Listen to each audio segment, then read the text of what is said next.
Hello, I'm Lori Coates, BCBA and co-coordinator of the BATE team for Davis School District. And I'm Jocelyn Ruiz, BCBA and co-coordinator of the BATE team. We're back with another episode of the BATE Debate.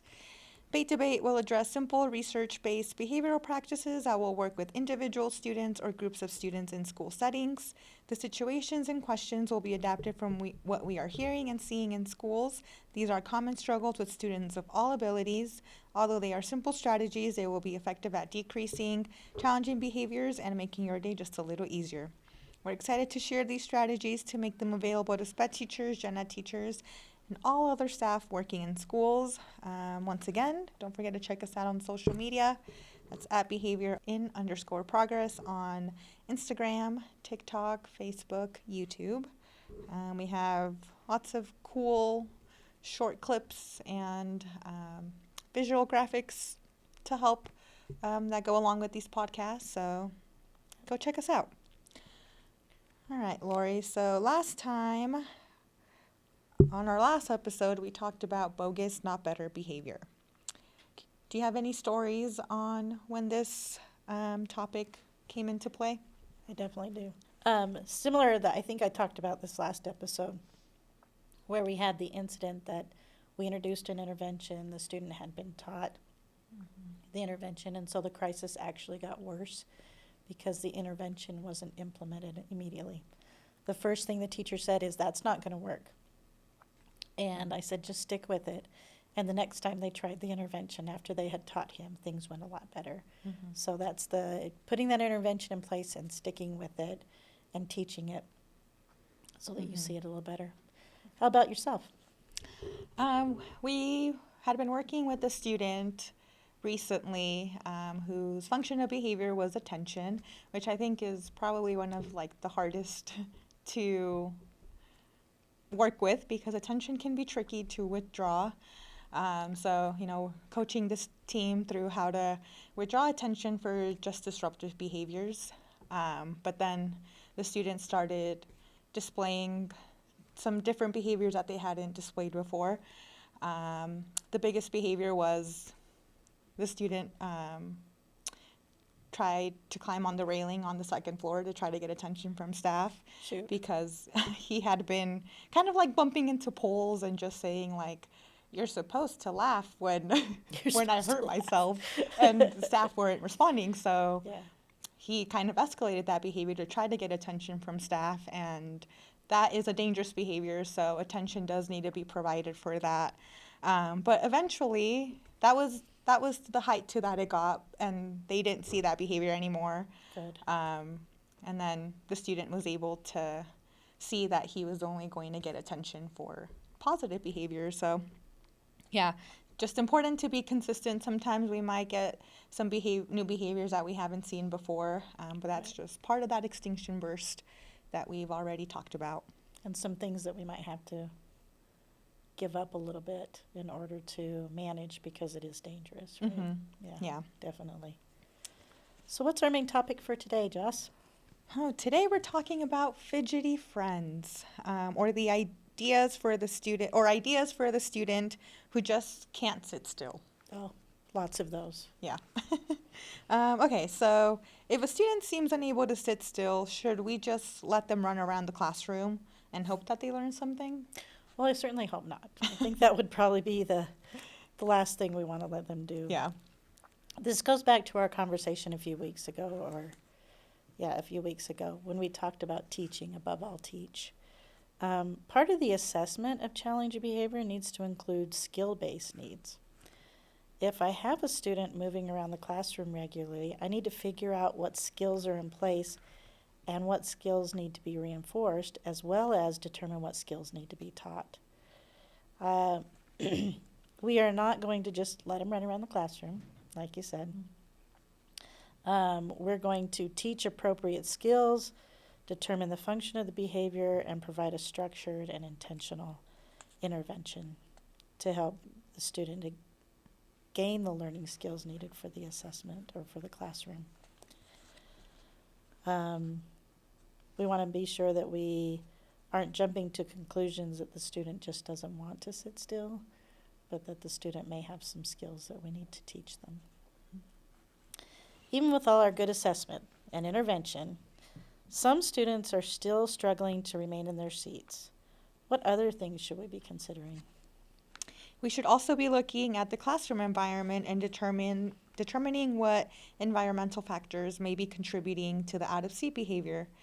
Some of these may be as simple as adjusting the size of a desk, changing where the student sits in the classroom, providing an alternate type of seat, so like a wiggle cushion, a mushroom stool, of course, with clear expectations for Yes. the student as to how to use these. So, you can sit in the wobble stool as long as it stays on the floor or whatever Right. those expectations may be. You can also have visual supports for the classroom or on their desk. We may also look at some of our task demands and determine when sitting in a chair is absolutely necessary. So can the student stand at their desk and accomplish the same task? We all make these adjustments in our environment so we can do our work. you Yeah. know. We do this as adults, right? Yeah. Now we have those standing desks because we need movement. Yeah, absolutely. Yeah, many offices already provide these standing desks or some other alternate seating options. Some of us may even find ways to wiggle more during certain tasks. So we may put our feet up on the chair or just sit in a different position. So the goal should be finding what works for the student that also works in the environment where the learning is taking place. It can't be too distracting. Yeah. So Yeah. having those clear expectations for what those accommodations should look like for that student. Right. So I have heard that students with ADHD have difficulty sitting still. Should we be talking to the parents about ADHD and medication if a student can't sit still? This is where we need to be really cautious. Because without a formal diagnosis and the criteria for ADHD, we may be off the mark. Not all students who struggle sitting still have ADHD. Not all students who have ADHD struggle sitting still. So this way that ADHD is presented is really vast. It's very different from student to student, from adult to adult. These discussions and decisions should be made between the parents and other professionals that they work with. Given the cautions about discussing ADHD with people, like parents, of course, we also need to communicate with parents still what is going on in the classroom and describe the student's behavior. I have a child who actually does have ADHD and has a hard time sitting still and managing certain kinds of tasks at school, who's now 20, so I guess I shouldn't call her a child anymore. But when she was in second grade, we knew that she may need some medication to support her, but we were kind of waiting to see if she would mature a little bit more and handle some things a little better. And when we saw the homework coming home that was not completed and a lot of other things, we chose to talk with our doctor and place her on medication. At that point, I emailed the teacher and said, hey, we have decided to start medication. Will you please let us know if you see any differences? And I got this whole big, long email. I hadn't heard, this is October, so we've had 6 to 9 weeks in school already, a whole long email about all the behavior problems that my child was exhibiting all during the first part of the year. And I didn't know one thing about it. I could have saved that teacher a lot of heartache, I think, if she had talked to me and we could have worked on a behavior plan or considered medication a little bit earlier.